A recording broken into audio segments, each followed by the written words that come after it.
அந்த பெண் மறந்துவிட வேண்டியதுதான். சுற்றி வளைத்து நீ எங்கு வருகிறாய் என்று எமக்கு புரிகிறது. சுருக்கமாக சொல். சுவாமி, கோபப்பட்டு விடாதீர்கள். மறுமுறையும் அன்றாடி கேட்டுக் கொள்கிறேன். என்ன கேட்கப் போகிறாய்? என் தந்தை தர்ஷன் நடத்தும் யாகத்திற்கு சென்று வர வேண்டும் என்று மனதில் தோன்றுகிறார். உத்தரவு கொடுப்பீர்கள்? என்னை அவமானப்படுத்த வேண்டும் என்பதற்காகவே எனக்கு அழைப்பு விடுக்காமல் யாகத்தை தொடங்கி இருக்கிறான் தட்சன். எனக்கு வழக்கமாக சேர வேண்டிய அவன் பாகத்தையும் தர மறுக்கிறான். அப்படிப்பட்ட கொடியவன் நடத்தும் யாகத்திற்கு நீ செல்வதா? உன் தந்தையாக இருப்பதா? அவன் தலை மறைப்பதா? அதற்கு நான் உத்தரவு தருவதா?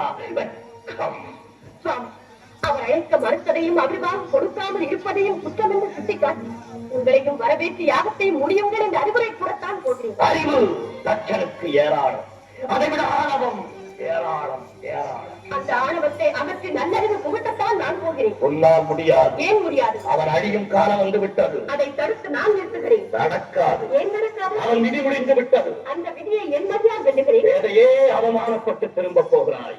இல்லை, என் தந்தை ஈசனுக்கு விரோதி என்ன என்ற அளவுக்கு அவர் மனதை மாற்றிவிட்டு வெற்றியுடன் திரும்பி வருகிறேன்.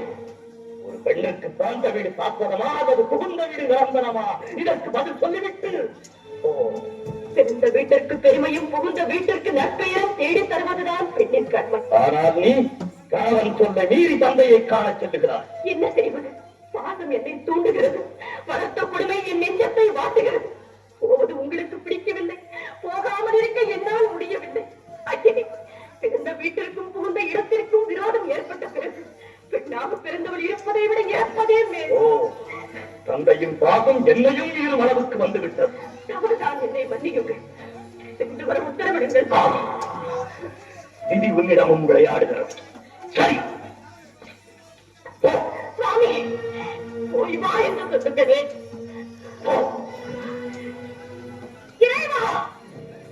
பிரபு, பரப்புரே, எங்கு வந்தாய்? எதற்காக வந்தாய்? எந்த முகத்தோடு என்னை பார்க்க வந்தாய்? என்னை மன்னித்து விடுங்க. பெண்புத்தி பின்புத்தி என்ற சொல்லுக்கு இலக்கணம் கண்டுவிட்டேன். பாசத்திற்காக சென்ற பலனை அனுபவித்து விட்டேன். போதும் நான் பட்ட அனைத்து மருந்து அடியாரை ஏற்றுக்கொள்ளுங்கள். உன்னை இனி நான் ஏற்றுக்கொள்வதா? யார் நீ? நான் யார் என்பதை கூடவா மறந்து விட்டீர்கள்? நினைத்தாலும் நினைவிற்கு வரவில்லை. உங்களையே சதம் என்று நம்பி வந்திருக்கும் என்னை சோதித்து விடாதீர்கள். ஏற்றுக்கொள்ளுங்கள். என் சொல்லை மீறி என் வாயிற்படியை கலந்த போதே என் மனைவி இறந்து விட்டார். என் தலைமை எதிரி தட்சணி மகள் தாட்சாயணி தான் இப்போது வந்திருக்கிறார். இல்லை இல்லை, இனி ஒரு முறை என்னை தட்சன் மகள் என்று சொல்லாதீர்கள். அவர் எனக்கு தந்தை வந்த நான் அவருக்கு மகள் வந்த என்று ஊரடிய சொல்லிவிட்டு அவர் யாரும் முடியாமல் போகட்டும் என்று சமைத்து விட்டு வந்தேன். உற்சாகமாக ஒன்று செய்யாது.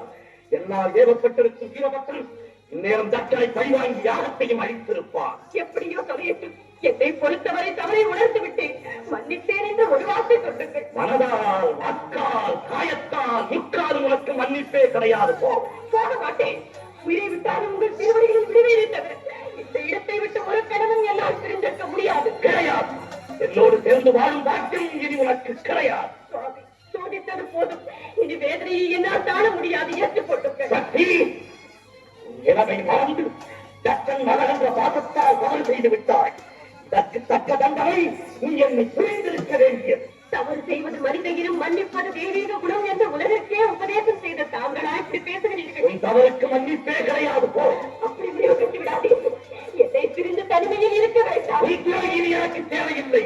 உலகில் இனி நாமே தனித்து இயங்கிக் கொள்வோம். உறுதியாகத்தான் சொல்கிறீர்களா? இறுதியாகவும் சொல்லுகிறேன். எங்கே? என்னை பார்த்து இரு முறை சொல்லுங்கள். உன் முகத்தை பார்க்கவும் தயாராகில்லை. ஈசனே, என் துணையின்றி உம்மால் ஒரு காலம் தனித்து இயங்க முடியாது என்பதை நன்றாக நினைவில் வைத்துக் கொள்ளும். சக்தி ஆழத்தால் அழியாதே. செல்வம் சிவமயம். சப்த ரிஷிகள், பூதகணங்கள் மற்றும் உங்கள் சகாக்கள் அனைவரையும் அழைத்து கேளுங்கள். சக்தி இல்லையே சிவம் இல்லை என்று தக்க பதில் கூறுவார்கள். தகாத வார்த்தைகள் பேசாதே. சிவம் தான் உலகில் சிறந்தது. இல்லை, சக்திதான் உலகில் உயர்ந்தவள். சிவம் இல்லையே சக்தி இல்லை. சக்தி இல்லையே சிவம் இல்லை. சிவம் தான் பெரிய, சக்தி தான் பெரிது. ஆளுக்கு பெண் அடிமை. அந்த ஆணையும் பெற்றுத் தருவது பெண்மை. நீ இன்றி நான் உண்டு. நான் இன்று நீர் இல்லை.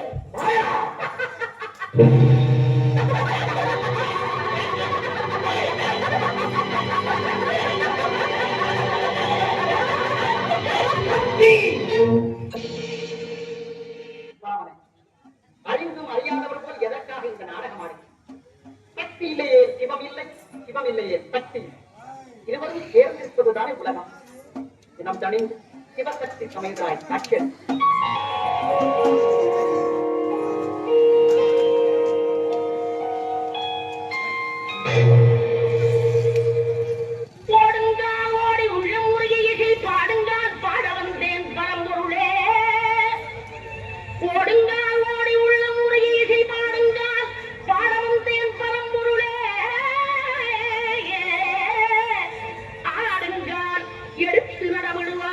இறைவாயும் தமிழமுதை படித்த நாம் பாடும்படி,